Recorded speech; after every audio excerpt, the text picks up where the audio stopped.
Assalamualaikum warahmatullahi wabarakatuh.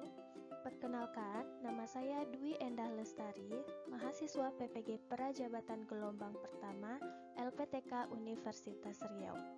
Pada kesempatan kali ini, saya akan menggambarkan pemikiran filosofis Ki Hajar Dewantara berdasarkan pemahaman yang saya peroleh. Dunia pendidikan nasional tidak akan pernah lepas dari salah satu sosok yang sangat berjasa dalam bidang pendidikan, yaitu Ki Hajar Dewantara. Beliau dikukuhkan sebagai pahlawan nasional yang kedua oleh Presiden Soekarno pada tahun 1959 dan ditetapkan sebagai Bapak Pendidikan Indonesia. Bahkan, sebagai penghormatan terhadap beliau, tanggal lahir beliau pun ditetapkan sebagai Hari Pendidikan Nasional. Pemikiran-pemikirannya dalam dunia pendidikan sangat luar biasa dan tidak akan pernah hilang di telan zaman. Berikut implementasi filosofi pendidikan Ki Hajar Dewantara bagi seorang guru. Yang pertama adalah pendidikan dan kebudayaan. Pendidikan adalah tempat persemaiannya segala benih-benih kebudayaan yang hidup dalam masyarakat kebangsaan. Pendidikan dan kebudayaan merupakan salah satu kesatuan. Untuk mencapai kebudayaan dan peradaban bangsa yang dicita-citakan, maka pendidikan merupakan landasan pembentuk peradaban bangsa. Dengan kata lain, pekerjaan kita sebagai guru bukan hanya pekerjaan melayani saat anak belajar di sekolah, memberikan tugas pembelajaran, transfer ilmu pengetahuan, berupaya agar nilai siswa hasilnya baik, dan sebagainya. Tapi lebih dari itu, pekerjaan kita sebagai pendidik merupakan pekerjaan yang menjemput kebudayaan yang kita citakan. Ini sungguh luar biasa karena ini adalah pekerjaan untuk membangun sebuah peradaban. Untuk itu, sebagai pendidik, kita harus melakukan upaya terbaik dengan sekuat tenaga dan pemikiran untuk kita curahkan pada proses pendidikan anak-anak bangsa. Pendidikan dan kebudayaan adalah hal yang dinamis, selalu berubah dan bergerak sesuai dengan kodrat alam dan kodrat zaman. Pendidikan tidak boleh statis karena pendidikan harus dapat menjawab tuntunan zaman. Kita sebagai pendidik juga harus berani berubah. Kita tidak boleh merasa nyaman dengan apa yang sudah kita lakukan terhadap anak didik kita.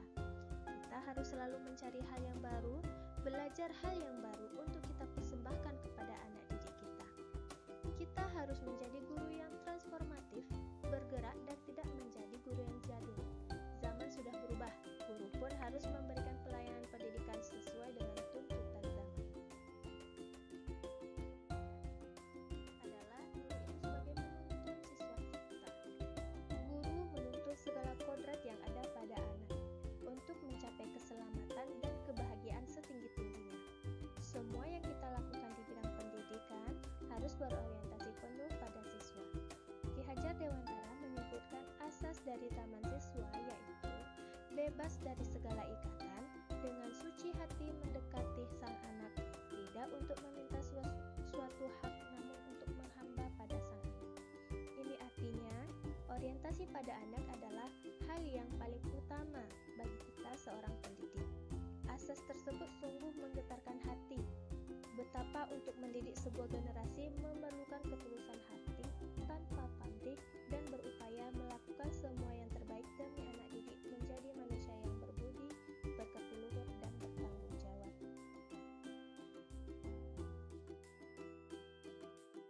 Selanjutnya adalah berpihak pada murid. Pendidikan harus memenuhi tumbuh kembang anak. Anak tidak ada yang sama, bahkan kembar identik sekalipun. Anak-anak berkembang sesuai keunikannya sendiri. Mereka pun memiliki kemampuan yang berbeda, kecepatan yang berbeda pula. Sebagai pendidik, maka harus benar-benar memahami hal tersebut. Mereka tidak bisa dipaksa untuk menguasai semua kompetensi yang ada. Kitalah sebagai guru yang harus memunculkan keunikan pribadi yang menjadi bakat dan kemudian hari bisa dikembangkan sehingga bermanfaat bagi orang sekitar. Kita sebagai guru memfasilitasi mereka untuk mengoptimalkan potensi yang ada pada diri masing-masing. Selanjutnya, berdasarkan Ingarso Sungkulodo, Ing Satya Mangunkarso dan Tutwuri Handayani.